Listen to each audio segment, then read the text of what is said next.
Good morning friends.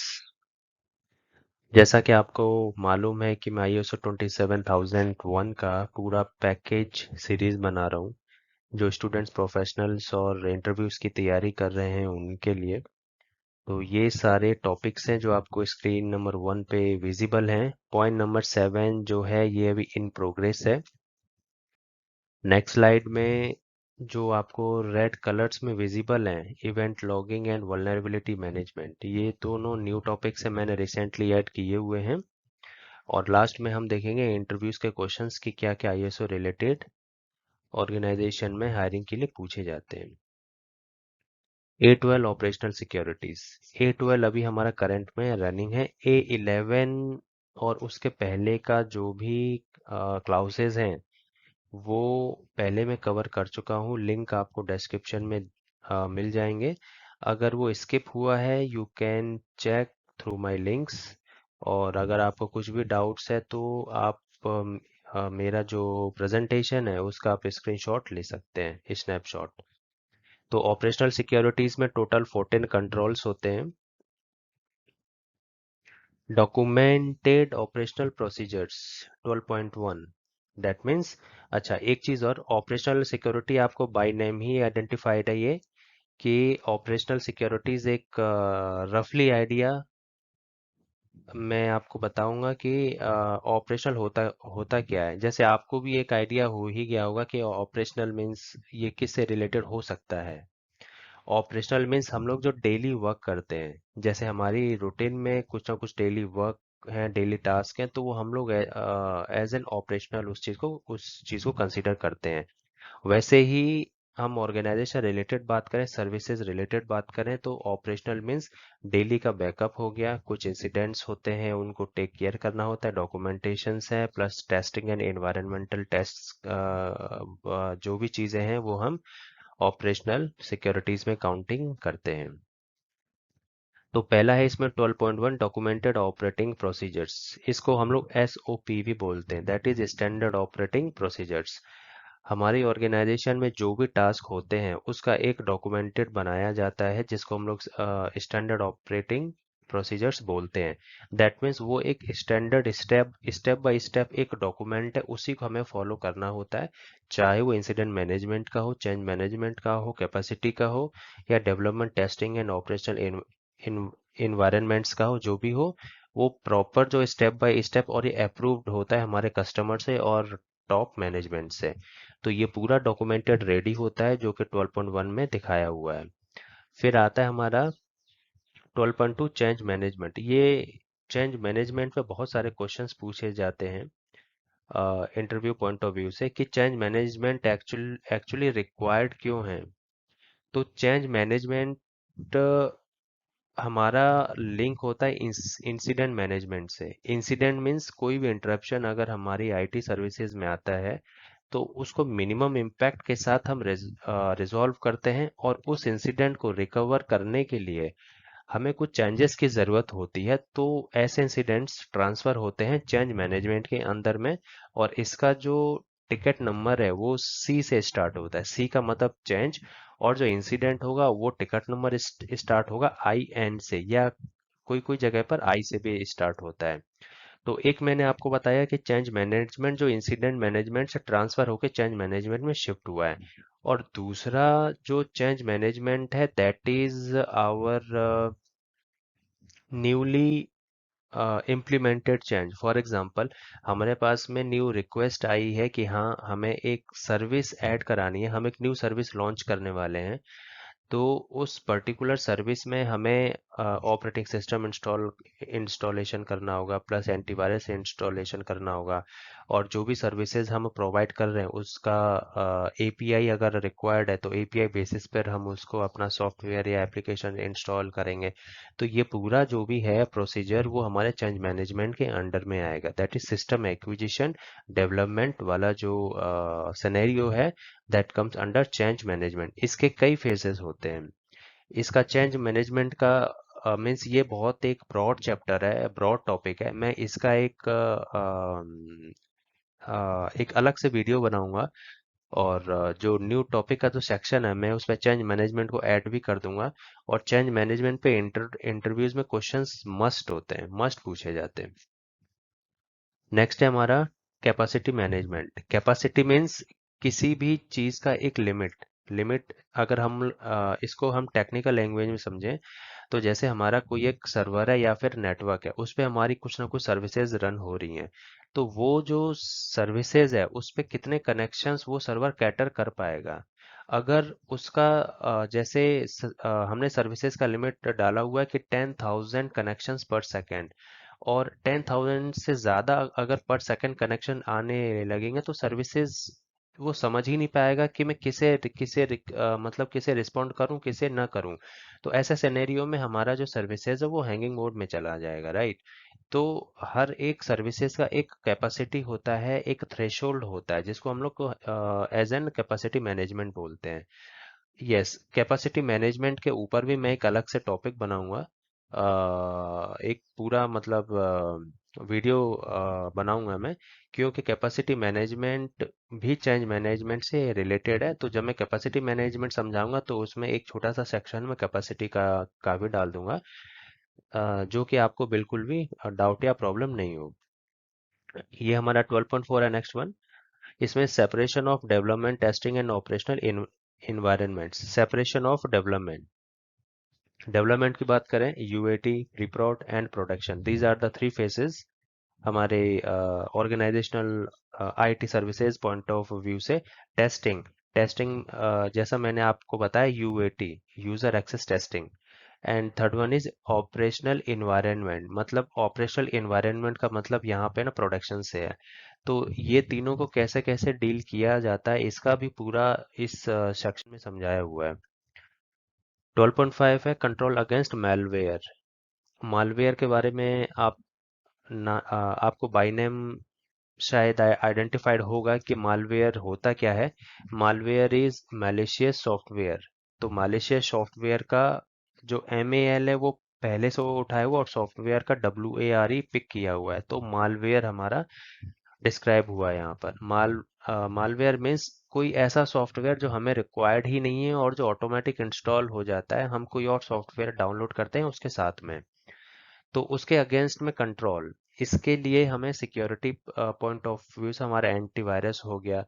इसके इसके अलावा बहुत ही जो एडिशनल सॉफ्टवेयर जो डाउनलोड हो जाते हैं, जैसे मैं कोई एक सॉफ्टवेयर किसी भी XYZ वेबसाइट से डाउनलोड कर रहा हूँ, उसका स्पेस बताया हुआ रहता है कि हाँ ये फलाना सॉफ्टवेयर है, इसका स्पेस लेट से 100 MB है।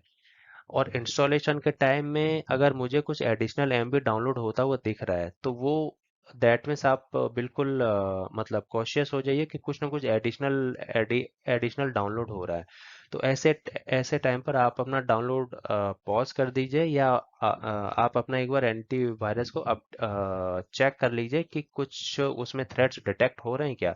अगर थ्रेड्स डिटेक्ट हो रहे हैं तो आप उस दैट मीन्स आप समझ जाइए कि वो वाली जो साइट है, वेबसाइट है, वो मतलब मैलिशियस है, और वो वायरस कंटेन कर रही है। बिकॉज अगर वो फुल्ली अगर वो डाउनलोड हो गया तो आपके लैपटॉप पे वायरस इंस्टॉल हो जाएगा, और हो सकता है कि वायरस आपके पूरे लैपटॉप को ही या डेस्कटॉप जो भी है आपके पास में उसको पूरा करप्ट कर दे, बिल्कुल करप्ट कर दे। और ऐसा भी पॉसिबल है कि आप मतलब अपने डाटा को रिकवर भी ना कर पाए। तो ऐसे ऐसे कंट्रोल्स के लिए हमें 12.5 बनाया हुआ है। नेक्स्ट है हमारा इंफॉर्मेशन बैकअप। ये बैकअप जो सेक्शन है ये बहुत इंपॉर्टेंट है।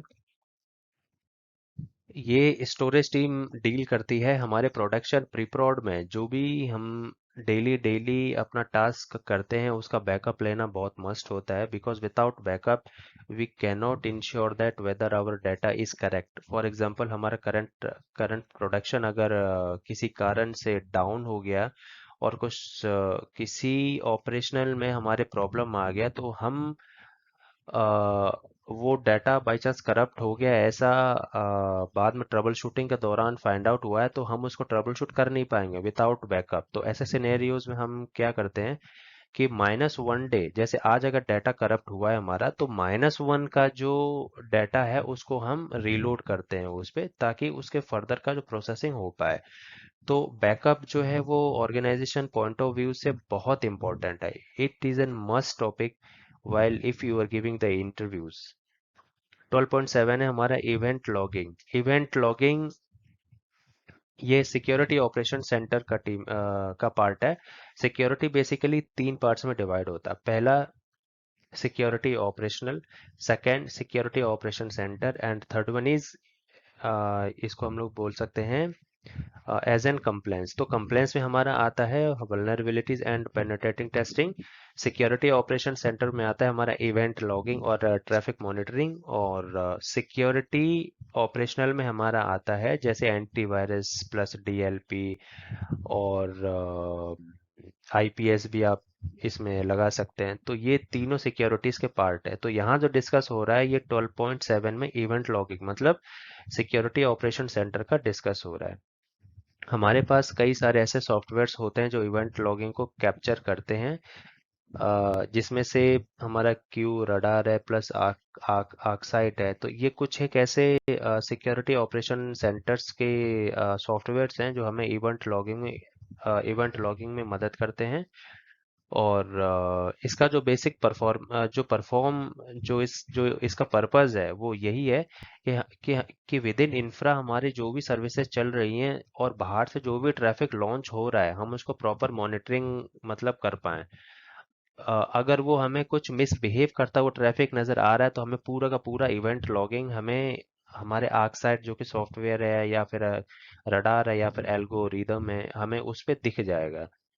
तो जिससे हम लोग अपने ऑर्गेनाइजेशन की सर्विसेज को हैंग होने से बचा सकते हैं, और ज़रूरत पड़ने पर वो ट्रैफिक जो एक्स्ट्रा ट्रैफिक है वो किस आईपी से लॉन्च हो रहा है हम उसको ब्लॉकिंग पर भी लगा सकते हैं। नेक्स्ट है हमारा tampering, logging facilities and log information shall be protected against tampering and unauthorized access। tampering that means ये specially for our login home page के लिए होता है। लॉगिन होम पेज का जो फैसिलिटीज है वो हमें प्रोटेक्ट करना चाहिए against unauthorized access. Unauthorized access में आप उसका पासवर्ड स्ट्रेंथ को मैनेज कर सकते हैं, प्लस उसमें जो कैप्चा है उसको हम इतना हार्ड कैप्चा रख सकते हैं कि वो कोई इमेजिन ही ना कर पाए, और बाहर से जो भी रोबोट या जो भी ट्रैफिक जनरेट कर रहा है उसको ये ब्लॉक कर दे कैप्चा लेवल पर ही। नेक्स्ट हमारा 12.9 है administrator and operator logs. 12.9 is very similar to 12.7। 12.7 में मैंने आपको बोला था कि इवेंट लॉगिंग, उसी का ये फर्दर है एडमिनिस्ट्रेटर एंड ऑपरेटिंग लॉग्स। जैसे हमें कुछ मालिशियस ट्रैफिक डिटेक्ट हो रहा है तो 12.9 जो जो हमारा कंट्रोल है वो ये हमें बतलाएगा कि जो जो L2 या L3 लेवल के जो एडमिनिस्ट्रेटर गाइडर होंगे वो उस ट्रैफिक को बहुत थॉरोली मॉनिटर करेंगे और ज़रूरत पड़ने पर एक पॉलिसी लगाएंगे जिसके कारण वो हमारा जो ट्रैफिक जो अननेसेसरी का जो ट्रैफिक हमारी सर्विसेज पे आ रहा है वो ब्लॉक हो जाए, और ज़रूरत और किस मतलब कितने ड्यूरेशन के लिए उसको हमें ब्लॉकिंग पे डालना है, और पूरी रिपोर्ट बना के हम लोग सर्टेन को देते हैं जो कि government of India cyber cell का एक यूनिट है। तो अगर हमें कुछ मैलिशियस लग रहा है दैट मीन्स वो अदर वेबसाइट्स पर भी प्रॉब्लम दे सकता है। तो सर्टेन को रिपोर्ट भेजने के बाद में सर्टेन जो है पूरे जितने भी वेबसाइट्स हैं उनमें एक अलर्ट जारी करेगा और ज़रूरत पड़ने पर एक सिग्नेचर बनाएगा जो उस रोबोटिक ट्रैफिक को कंट्रोल करे। तो ये पूरा होता है एडमिनिस्ट्रेटर एंड ऑपरेटिव लॉग्स का फंक्शनैलिटी, ये 12.9 में बतलाया हुआ है। नेक्स्ट है हमारा 12.10। डाटा सेंटर की बात करें तो हमारा जो पूरा डाटा सेंटर का जो जो टाइम डिफाइंड है वो एक सैटेलाइट सर्वर होता है। सैटेलाइट सर्वर के सिंक में रखकर हम इसको डायरेक्टली जो एक्चुअल टाइम रनिंग है वहां से हम इसको सिंक करते हैं। बिकॉज अगर हमारा डाटा सेंटर का टाइम अगर मिसमैच हुआ तो हमारा इंटरनेट चलना बंद हो जाएगा, और इंटरनेट चलना अगर सपोज बंद हुआ तो कोई भी अपडेट्स है जैसे डीबी का अपडेट्स है या फिर आपको वीएम वेयर का है रेड हैट का है, या जो भी आपको मतलब थर्ड पार्टी जो OEMs हैं, ओरिजिनल इक्विपमेंट मैन्युफैक्चरर्स, तो उनसे अपडेट मिलना बंद हो जाएगा, जो कि आपको आपके ऑर्गेनाइजेशन को और ज़्यादा वल्नरेबल बताएगा और आप अपने ही ऑर्गेनाइजेशन को हैकिंग की तरफ धकेलेंगे। इसीलिए क्लॉक सिंक्रोनाइजेशन होना बहुत ही मस्ट है, जो कि हमारा एक्चुअल में टाइम सिंक्रोनाइजेशन है सैटेलाइट के सर्वर से। नेक्स्ट है 12.11। ये हमें बतलाता है कि installation of software on operational systems. समय के साथ हमें अपने ऑपरेशनल जो ऑपरेटिंग सिस्टम्स हैं वो अपडेट होते रहते हैं, और कंपैटिबिलिटी चेक करने के साथ में ये काम होता है एक्चुअली वल्नरेबिलिटीज टीम का, जो हर एक ऑर्गेनाइजेशन में होते हैं, जो हमारे इंफ्रा को वल्नरेबिलिटी फ्री करने की कोशिश करते हैं। तो कंपैटिबिलिटी चेक करके उसका जो ऑपरेटिंग सिस्टम है उसको अपग्रेड करना, ये 12.1 में आएगा। 12.2 में है टेक्निकल वल्नरेबिलिटीज। यस, ये इसके ऊपर मैंने एक अलग से वीडियो, मतलब ये जो टॉपिक है इसका, ये मेरा जो लिस्ट है न्यू, जो शुरू में आप लोगों ने देखा उसमें ये टॉपिक एडेड है। और ये बहुत ही वास्ट और इम्पोर्टेंट टॉपिक है, और इस टॉपिक पे पर्टिकुलरली जॉब्स बहुत निकलते हैं, because vulnerabilities and penetrating testing is a backbone. ये किसी भी ऑर्गेनाइजेशन का एक बैकबोन है जो आपको हैकिंग से बचाते हैं। अच्छा, हैकिंग से मुझको याद आया कि हैकिंग पर भी मैं एक मतलब कितने टाइप्स के जो हैकिंग जो फंडामेंटल्स हैं वो भी मैं अपनी लिस्ट में ऐड कर दूंगा, बिकॉज ये टॉपिक बहुत वर्ल्ड वाइड सर्च किया जाता है, तो वो भी मैं अपने एक नेक्स्ट टॉपिक में ऐड कर दूंगा।